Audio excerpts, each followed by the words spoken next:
Last Diddy recording played in trial. What if I told you that Prince Rogers Nelson was the victim of a ruthless murder plot orchestrated by Hollywood's most powerful mogul Sean Diddy Combs? A seismic shockwave has just ripped through Hollywood in the explosive federal trial, tearing through Diddy's web of depraved allegations. Cassie Ventura, former lover, victim, and now the prosecution's pivotal witness, left the nation breathless. Prince did a said overdose. He was silenced. The police have reopened the case following Cassie Ventura's earth-shattering testimony, and what they uncovered beneath Paisley Park's basement left everyone frozen.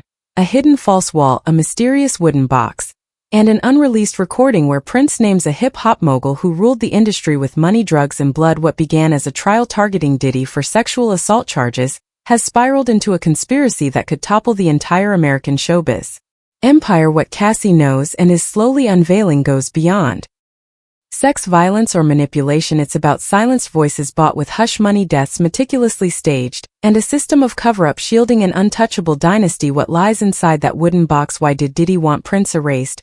And most crucially, how many others knew about this and chose silence for 9 long years? The answers might stun you. Are you ready to uncover the truth? Join us on this relentless quest for justice for the legendary Prince, starting now.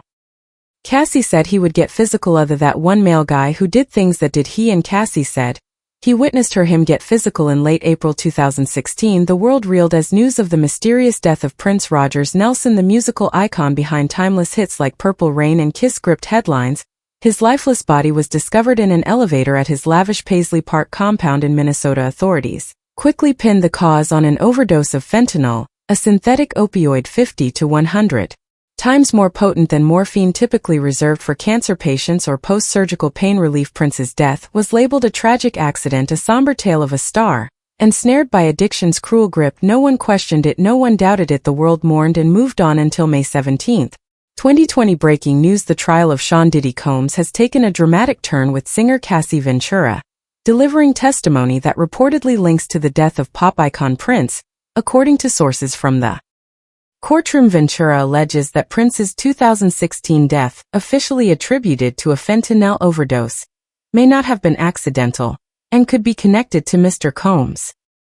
Authorities have responded swiftly, reopening the investigation and conducting an urgent search at Paisley Park. Most shocking is the discovery in the basement of Prince's residence, a mysterious wooden box hidden behind a false wall. The contents of this box are said to be critical evidence, potentially exposing a concealed criminal network within the entertainment industry that Prince had sought to uncover before his death. Cassie Ventura's earth-shattering testimony in the trial of Sean Diddy Combs obliterated every assumption. She declared with unyielding certainty that Prince's death was no accident. It was a meticulously orchestrated murder masterminded by Diddy, a figure no one had ever connected to Prince. Spurred by her explosive revelations, police reopened the investigation with relentless fervor. A chilling discovery: in the depths of Paisley Park's basement, a wooden box concealed behind a false wall unveiled a horrifying truth, exposing a sprawling criminal network within the entertainment industry that Prince had fought to unmask. These clues didn't just dismantle the police's original conclusions.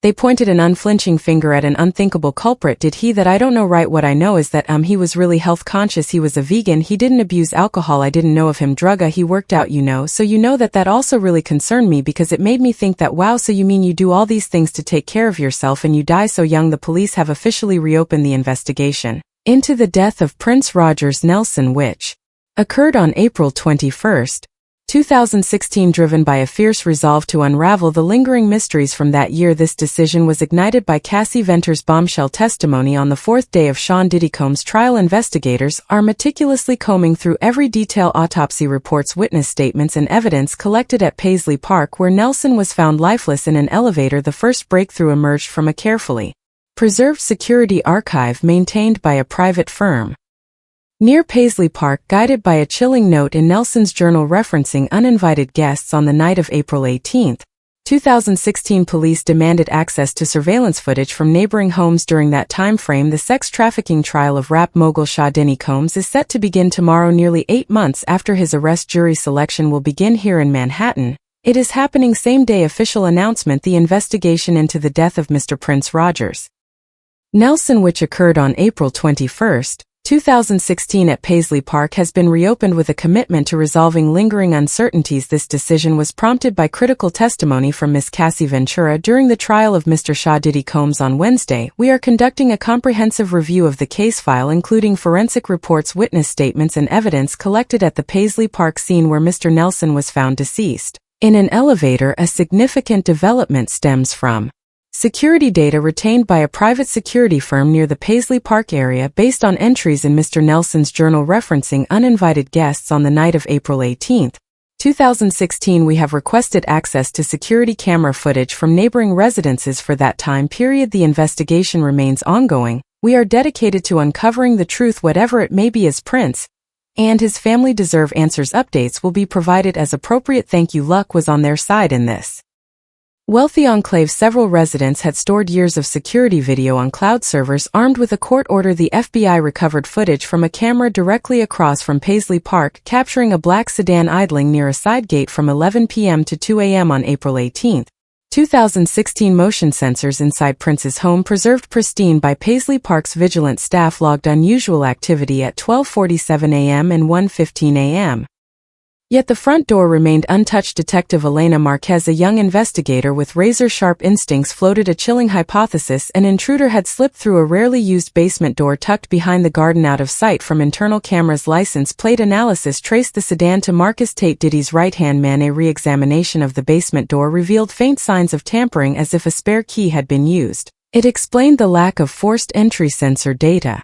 Confirmed deliberate movement through a hallway leading to the living room, the very spot where a party had unfolded on April 18. The truth was creeping closer, and it pointed straight at Diddy's inner circle. The trial of Sean Diddy Combs at Manhattan Federal Court has entered its fourth day with highly anticipated testimony from singer Cassandra Cassie Ventura. The atmosphere in the courtroom grew tense as Miss Ventura took the witness stand. Dressed in a gray dress, she maintained a calm yet cautious demeanor while facing her former boyfriend and music producer. Chief Prosecutor Eleanor Hayes pressed Miss Ventura to provide detailed accounts of events referred to as freak-off parties she had attended. Reporters and courtroom attendees were visibly focused as her testimony began. Cassie drew a deep breath, her voice trembling but resolute. 6 months after meeting Sean, he invited me to a party at Paisley Park, Prince Rogers Nelson's home. That was the first time I met Prince. He spoke to me softly, differently. He warned me about Sean, about the dark underbelly of this industry. But days later Prince was gone. They said he overdosed on fentanyl, a drug 10 times stronger than morphine, meant for post-surgery patients in agony. I believed it until another night at a freak-off party. When Sean was high, she paused, the silence heavy with dread. Then she pressed on. Sean bragged about killing Prince. He said Prince had recorded his illegal dealings and demanded hush money. Sean laced Prince's wine with fentanyl. Prince convulsed, collapsed, and died right there. Then Sean ordered his assistant to haul Prince's body back to Paisley Park, staging the scene to fool the police. The courtroom exploded, and whispers and gasps. A woman in the gallery, believed to be a relative of Prince, broke into wrenching sobs. Judge Harold Grayson slammed his gavel, demanding order. But the sound couldn't quell the tidal wave of emotion crashing through the room. Diddy, who had maintained an unshakable calm for days, now clutched the arms of his chair, his face ashen, drained of its former confidence. Cassie's voice turned cold as ice, cutting through the chaos. I recorded Sean's confession that night. She pulled a small black device from her jacket and handed it to the prosecutor. This is the proof. He wasn't remorseful. He laughed as he told the story as Prosecutor Hayes connected the device to the courtroom's audio system. A silence so profound gripped the room that a falling pin would have echoed. Diddy's voice, low, growly, dripping with smug triumph, blared through the speakers. Prince thought he was clever, filming me, trying to extort me. I gave him a special glass of wine, fentanyl, quick and clean. He convulsed, hit the floor. Done. Marcus handled the rest, dragged him back to Paisley Park, left him in the elevator. The cops too stupid to suspect a thing. The revelation struck like a lightning bolt, leaving everyone reeling. The case had veered into unthinkable territory. Murder. Judge Grayson, his face stern as stone, declared a 3-day recess to allow the FBI to reinvestigate Prince's death based on Cassie's testimony. This was no longer just a trial. It was the unraveling of a sinister, meticulously concealed crime that could rewrite the history of a music legend's death, guided by a haunting entry in Prince's journal discovered in his personal archive. The FBI descended on Paisley Park with unprecedented precision. The chilling note read, April 18th. 2016 Uninvited guests check the east basement wall. The truth lies in the box beneath the basement. Behind a false wall uncovered by thermal imaging agents found a meticulously crafted wooden box sealed tight. Prince's signature symbol carved into its lid. Inside lay a trove of handwritten documents, a small vial of fentanyl, and a USB drive loaded with recordings. The final recording made on the night of April 18, 2016 became the case's linchpin as the trial resumed. Prosecutor Eleanor Hayes rose, her voice ringing like a death knell. Your Honor, we have authenticated the final recording of Prince Rogers Nelson found in the wooden box at Paisley Park. This is testimony from beyond the grave, and it changes everything. Prince's voice flooded the courtroom through the speaker's crystal clear, haunting as if he stood among them. I'm making this recording because I know I'm in danger.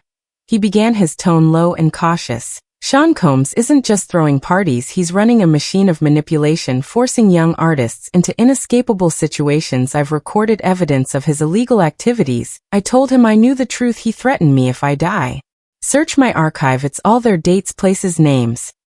The courtroom froze silent as a crypt. Prince continued on April 18, 2016 at a party in my home. Sean arrived with a bottle of wine. I didn't trust him, but I never imagined he'd go this far. If something happens to me, check that wine. The recording answered the burning question. What secret was Prince determined to expose? A criminal network orchestrated by Diddy himself. Following Prince's clues, the FBI reanalyzed 2016 crime scene samples. Security footage near the basement door showed Marcus Tate carrying a wine bottle at 11:30 p.m. On April 18, hours before Prince's death. Prosecutor Hayes pressed forward unrelenting. She presented further evidence: the vial from the wooden box bearing Marcus Tate's fingerprints and containing fentanyl. Forensic experts confirmed the fentanyl, and the wine was potent enough to kill within minutes. This was no overdose, this was cold, calculated murder. To explain the elevator scene, the FBI reconstructed Tate's movements after Prince collapsed in the living room. Tate, wearing clean gloves and shoes to avoid leaving traces, dragged the body through a secondary hallway to the elevator, a short route without internal cameras. He positioned Prince face up, staged naturally, and slipped out through the basement door, locking it to deflect suspicion. Paisley Park's labyrinthine layout with its hidden passages enabled Tate's undetected escape. The 2016 autopsy overlooked scuff marks or drag patterns because Tate wiped the floor with a damp cloth, a detail missed in the initial investigation. A former Diddy employee buckling under interrogation confirmed Tate acted on Diddy's direct orders. Sean said Prince had videos that could destroy his empire. The witness revealed he told Marcus to handle it at all costs. This answered the question: what drove Diddy to kill? Prince's threat to expose Diddy's criminal network risked millions in wealth and a shattered reputation. The question, who else was complicit, loomed large when the FBI found a handwritten note in the box. Check those close to Sean, they know more than they say. No names were listed, but it hinted at a broader web, possibly involving other industry titans. The FBI has yet to release details, fueling speculation about potential accomplices with undeniable evidence mounting. Prosecutor Hayes delivered the final blow. We moved to add a first-degree murder charge against Sean Combs in the death of Prince Rogers Nelson. The courtroom erupted in hushed murmurs, but Diddy sat motionless, his eyes vacant, as if his soul had already fled his body in the wake of Cassie's testimony and Prince's chilling recording. Diddy's legal team plunged into a frenzy of panic unlike anything seen before. Anthony Russo, Diddy's lead attorney renowned for turning hopeless cases around, now looked like a man frantically patching a sinking ship. His team huddled in relentless closed-door meetings, rifling through legal documents, desperate for a loophole to discredit the evidence.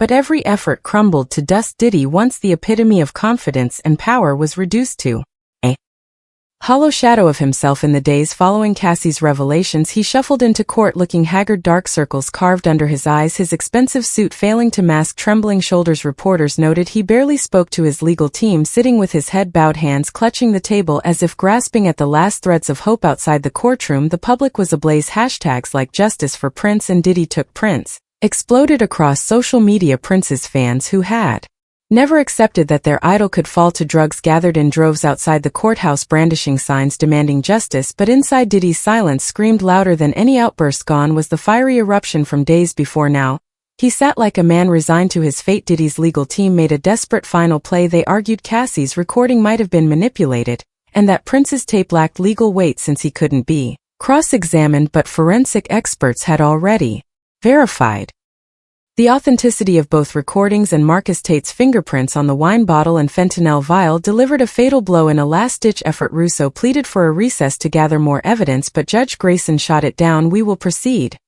he declared, his voice hard as steel. Meanwhile, Marcus Tate, buckling under FBI pressure, flipped.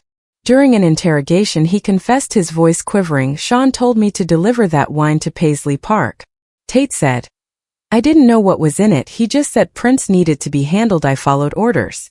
Tate's testimony, paired with the damning physical evidence, snuffed out Diddy's last flicker of hope. His legal team, though clinging to a facade of professionalism, couldn't hide the defeat in their eyes. A legal analyst whispered to a colleague, "This is the end of Diddy. No one walks away from a case like this."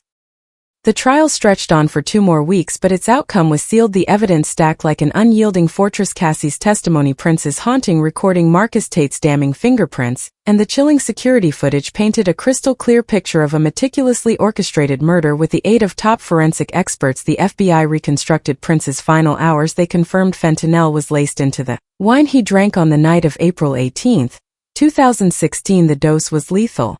Within minutes, and Tate's fingerprints on the bottle were an undeniable death nail. In her closing argument, prosecutor Ella Laner Hayes addressed the jury with raw emotion. Prince Rogers Nelson was more than an artist. He was a guardian of truth, a man who dared to confront the darkness of this industry. He paid with his life, but his voice, speaking from beyond the grave, has delivered justice. Sean Combs didn't just steal Prince's life, he stole the light of a legend. On sentencing day, the courtroom brimmed with tension. Packed to the walls outside, Prince's fans stood vigil, clutching signs that read, "Justice for Prince." As Judge Grayson delivered the verdict, his voice rang like a fateful toll. Sean Combs, for the charges of first-degree murder, drug trafficking, sexual violence, and additional counts, is sentenced to life in prison without parole. Diddy, now a frail shadow of his former self, hung his head as he was led from the courtroom. The crowd outside erupted in cheers, but among them silent tears fell for Prince, the man who even from beyond used his voice to expose the truth. Cassie stood in a corner of the room, clinging tightly to her husband Alex Fine. She said nothing, but her eyes spoke volumes. She had fought for the truth at the cost of years lived in fear. As the sun sank over Manhattan, the saga of Diddy and Prince lingered like a ghost, haunting those who witnessed the trial. Prince's final recording, a prophetic cry from beyond the grave, didn't just topple an empire, it unleashed a far greater question: what other secrets lie buried in Paisley Park's archives? Who else did Diddy manipulate, threaten, or even destroy? And is the music industry, cloaked in glamour, yet riddled with shadows, ready to face the truth? Beneath Paisley Park's basement, other wooden boxes rest silently in the dark. Inside, perhaps, are unheard recordings, unspoken names. Prince, with his meticulous care and far-reaching vision, left behind more than music. He left a clarion call for justice. Somewhere in the echoes of his lingering melodies, his soul waits, poised to speak.